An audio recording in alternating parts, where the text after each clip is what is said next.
하나님 말씀 민수기 16장 36절에서 40절 말씀을 함께 읽도록 하겠습니다. 구약성경 224쪽입니다. 여호와께서 모세에게 일러 가라사대 너는 제사장 아론의 아들 엘라사를 명하여 붙는 불 가운데서 향로를 취하여 다가 그 불을 타처에 쏟으라. 그 향로는 거룩함이니라. 사람들은 범죄하여 그 생명을 스스로 해하였거니와 그들이 향로를 여호와 앞에 드렸으므로 그 향로가 거룩하게 되었나니 그 향로를 쳐서 제단을 쌓는 편처를 만들라. 이스라엘 자손에게 표가 되리라 하신지라. 제사장 엘라살이 불탄 자들의 드렸던 놋 향료를 취하여 쳐서 제단을 쌓어 이스라엘 자손의 기념물이 되게 하였으니 이는 아론 자손이 아닌 외인은 여호와 앞에 분향하러 가까이 오지 못하게 함이며 또 고라와 그 무리와 같이 되지 않게 하기 위함이라. 여호와께서 모세로 그에게 명하신 대로 하였더라. 아멘. 35절을 보면 여호와께로서 불이 나와서 분향하는 250인을 소멸하였더라 라고 말씀하고 계십니다. 하나님께서 선택하여 구별하지 않는 이들을 심판하는 것으로 끝내지 않으시고 심판하신 증거물을 성전 안이죠 번제단에 고정을 시키라는 명을 내리십니다. 제사장 아론의 아들 엘리야사르에게 명하여서 붙는 불 가운데서 향로를 취하여다가 그 불을 타처에 쏟으라. 그 향로는 거룩함이니라. 이렇게 말씀을 하십니다. 지금 250명이 여호와 하나님에 의해서 불살라지고 있는 중이라고 보시면 돼요. 잔불이 남아 있다라고도 봐도 되겠지만 지금 말씀을 하시는 내용을 보면 그 불을 타처에 쏟아라. 붙는 불 가운데서 향로를 취하라. 이렇게 말씀을 하시죠. 심판 중에 있죠. 불이 꺼진 건 아닙니다. 그러면 엘리야살이 심판의 불 속에 들어간다는 뜻이거든요. 심판의 불 속에 들어가면 엘라살은 이 불심판을 면할 수 있느냐라는 겁니다. 우리들은 간단하게 하나님께서 명하셨으니까 불살라질 리가 없다 이렇게 생각을 하지만 지금까지 성막의 구조와 제사법과 그 제사장의 기능들을 살펴보면 엘리야살이라 할지라도 심판의 불을 피할 길은 없습니다. 그러면 그 불을 피했다라는 것은 그 불로 불살라지지 않았다라는 것은 이미 엘리야살은 심판의 불을 통과했다라는 거예요. 그 내용을 여기에 담고 있는 겁니다. 하나님께서 선택하여서 거룩하게 구별했다라는 의미는 심판이 없는 구별이 아니라 심판 속에서 구별하셨다라는 겁니다. 그 심판의 불 속으로 들어가서 이 엘라살이 불 가운데서 향로를 취하면서 그 심판의 불을 쏟아버리는 그러한 어떤 일을 하라, 이렇게 명하신 것이지요. 그러면서 38절에 보면 사람들은 범죄하여 그 생명을 스스로 해하였거니와 그들이 향로를 여호와 앞에 드렸으므로 그 향로가 거룩하게 되었나니. 말씀이 굉장히 어려워집니다. 뭐가 그렇게 어려우냐? 250명이 하나님께 여호와께 이 향로를 갖고 나아갔기 때문에 그 갖고 간 향로는 거룩하다는 뜻인지, 이 성경을 읽어보면 그냥 그렇게 보이거든요. 그들이 여호와께 드렸기 때문에 향로가 거룩하게 되었다, 이렇게 말씀을 하시는 것 같거든요. 그러하다면 향로가 불에 탈 이유가 없는 겁니다. 그 향로도 지금 불에 타는 중이죠. 심판의 불 속에 있는 겁니다. 여호와 하나님께서 특별히 250명은 불살라 멸하시고 그 심판의 불 가운데 이 향로들을 끄집어내어서 이 거룩하게 되었다라고 말씀을 하시는 거예요. 여호와께 드린 것이 다 거룩한 것이 아니죠. 구별이 되려면 반드시 심판의 불을 통과해야 됩니다. 심판의 불을 통과하지 않은 것은 거룩이라고 할 수가 없어요. 이걸 신약으로 말씀드리면 주님이 당하신 십자가 사건 속에 합류하지 않는 자는 거룩하지 않는 자라는 거예요. 성도라 부를 수 없다라는 겁니다. 주님과 함께 십자가에 못 박혀 죽고 매장당해야 돼요. 그리고 주님이 살리심 속에서 이렇게 살아난 자, 그 속에 믿음을 담아냅니다. 나의 믿음을 말하는 것이 아니라 주님의 십자가 사건을 담아내면 그 성도는 십자가로 승리하신 주님을 증거하는 증인으로 사용되는 거예요. 십자가로 승리하신 주님을 증거하는 증인으로 사용된다라는 말의 의미가 오늘 본문에서는 어떻게 말씀되어지고 있는가, 그 내용을 지금 말씀하고 있는 겁니다. 하나님께서 그 향로를 쳐서 제단을 쌓는 편처를 만들라, 이스라엘 자손에게 표가 되리라 하신지라.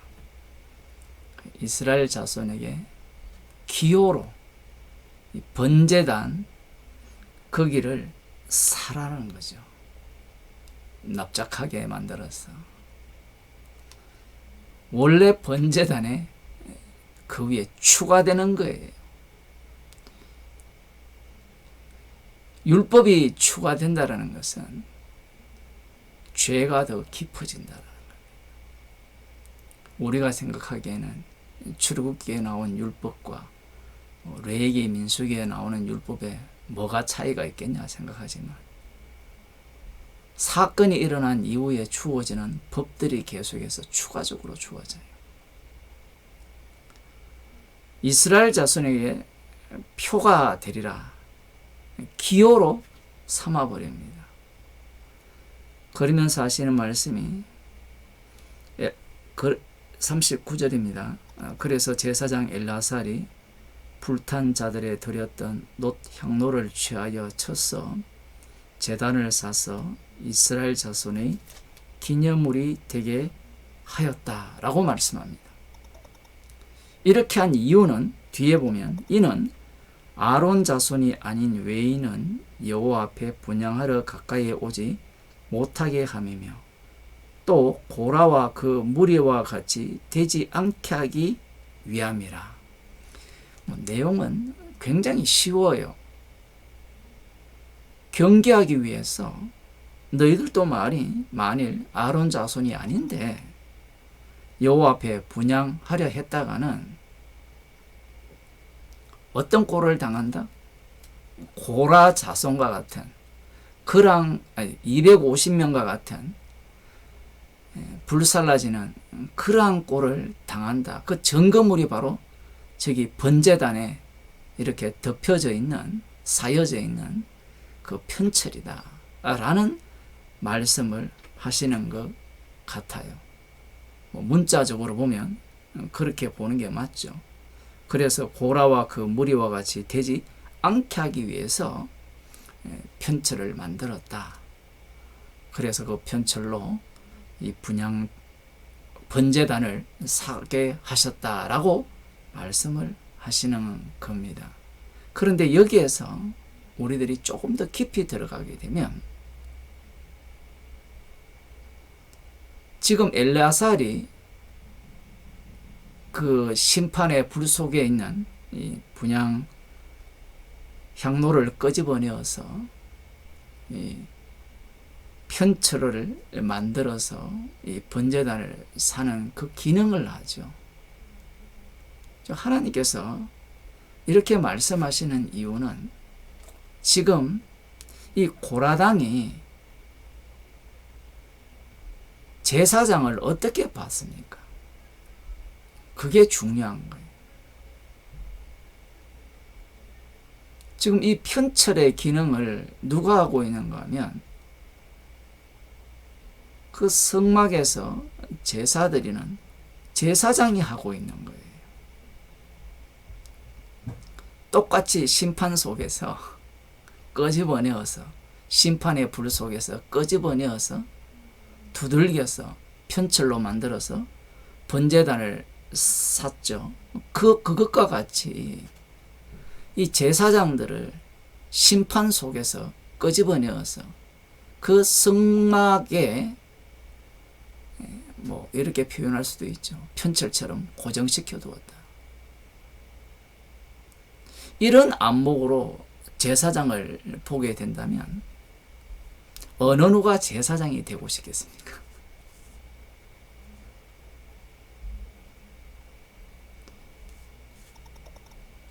문제는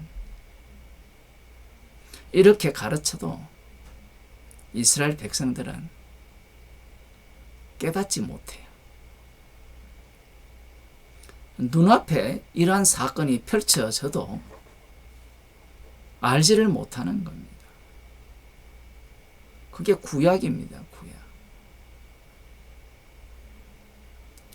구약의 특징은 여호와께서 동행은 하시지만 아직 그들 마음속에 들어오지 않았어요. 표현을 하면 하나가 되지 않는 겁니다. 예수님께서 십자가 지시고 죽으시고 부활하셔서 아버지께로부터 성령을 받아서 그리스도의 영을 주실 때만 하나가 되는 거예요. 주님과 동행하게 되면 어떤 자가 되느냐라는 거예요.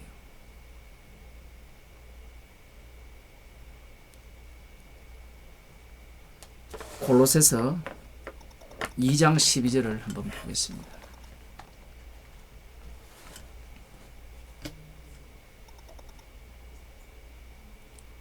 너희가 세례로 그리스도와 함께 장사한 바 되고 또 죽은 자들 가운데서 그를 일으키신 하나님의 역사를 믿음으로 말미암아 그 안에서 함께 일으키심을 받았느니라.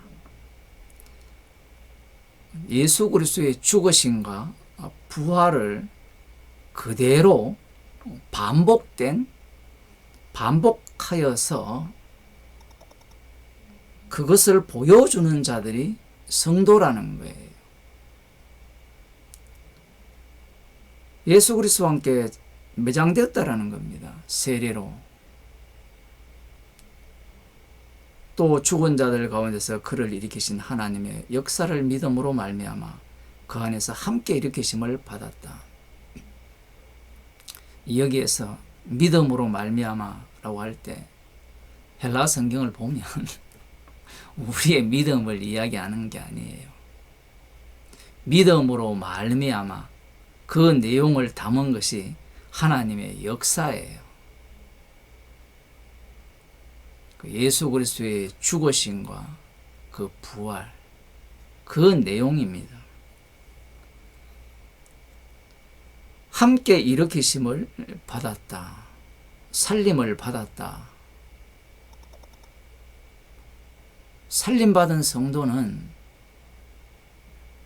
어떻게 살 것이냐라는 거예요.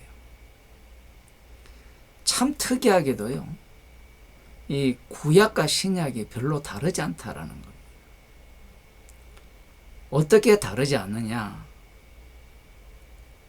15절입니다. 정사와 권세를 벗어버려 밝히 드러내시고 십자가로 승리하셨거든요.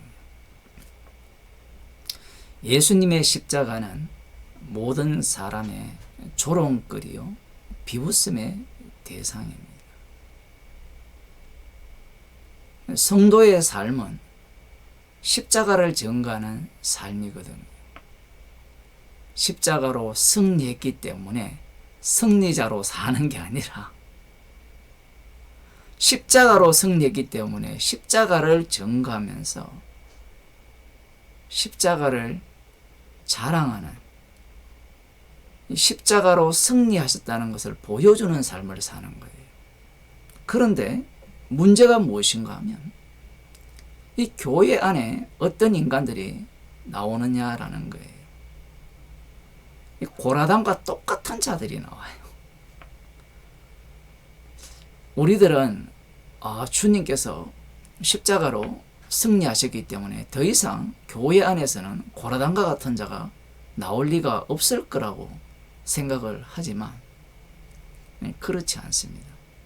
16절에 보면 그러므로 먹고 마시는 것과 절기나 월삭이나 안식일을 인하여 누구든지 너희를 편론하지 못하게 하라. 상대들은 뭘 갖고 나옵니까? 먹고 마시는 것. 무엇을 먹지 말아야 되고, 구약 율법에 나오죠.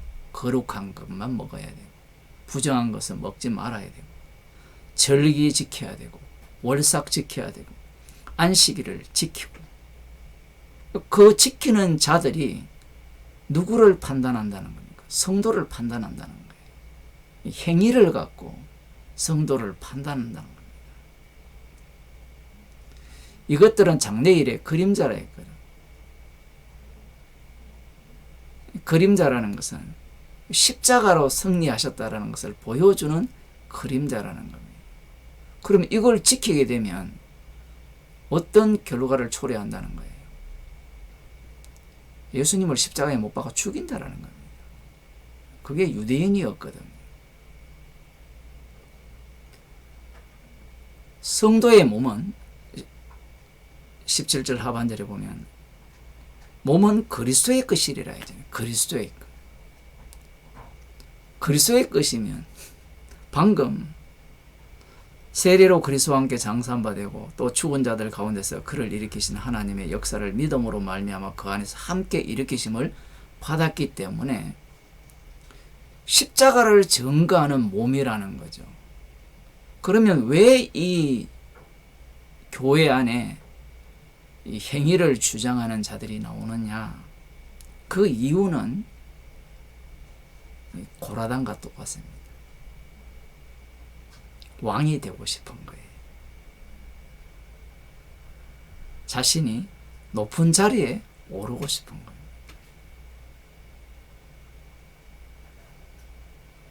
참 재미있는 것은 이 편철을 그것을 향로를 두드려서 편철로 만들어서 그 번제단에 덮어 씌웠잖아요. 그거 샀단 말입니다. 그걸 보고도 인간들은 왕이 되고 싶어 하거든요. 재밌는 것은 교회마다 십자가를 걸어 놓잖아요. 그 십자가가 무슨 역할을 하는 겁니까? 그 십자가를 딛고 내가 왕이 되겠다라는 그런 욕망을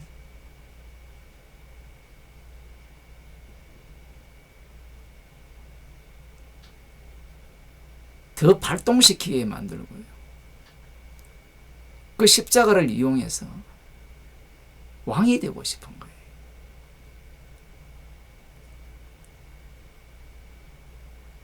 주님께서 동행하신다면 그러한 것들은 필요가 없는 거예요.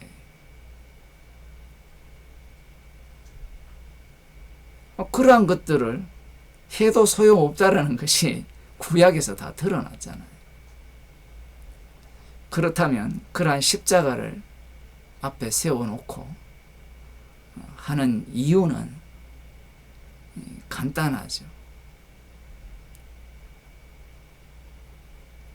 우리는 고라당처럼 왕이 되고 싶다라는 거예요.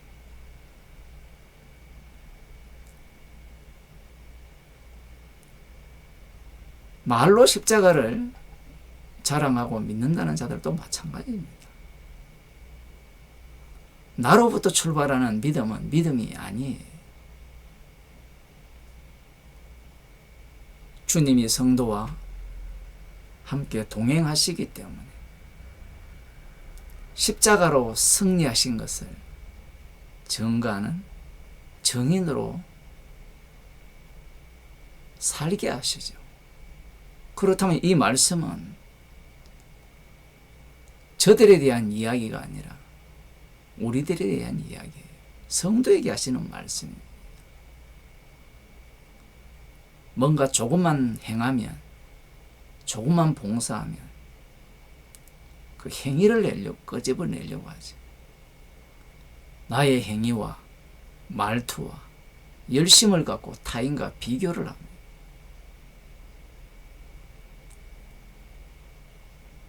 비교한다는 자체가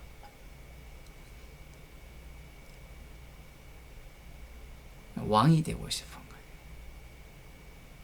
주님께서 이러한 죄인들을 날마다 책망하셔서 십자가로 승리하셨느니라 이 완료성을 오늘날 우리의 몸에서 현재형으로 드러내시는 겁니다. 기도하시겠습니다. 하나님 아버지, 심판의 불 속에서 건져낸 거룩하게 된 향로를 편철로 만들어서 고정해 두어도 인간의 악마성은 사라지지 않고 왕이 되고자 하는 그러한 욕망만 더 부추길 뿐입니다. 주님께서 저희들과 동행하시기에 십자가로 승리하셨기에 승리하셨음을 우리들 육체 가운데 드러내심을 감사드립니다. 십자가 앞에서 죄인으로 만들어지게 하셔서 주님의 정인으로 살아가게 하옵소서. 예수님 이름으로 기도드립니다.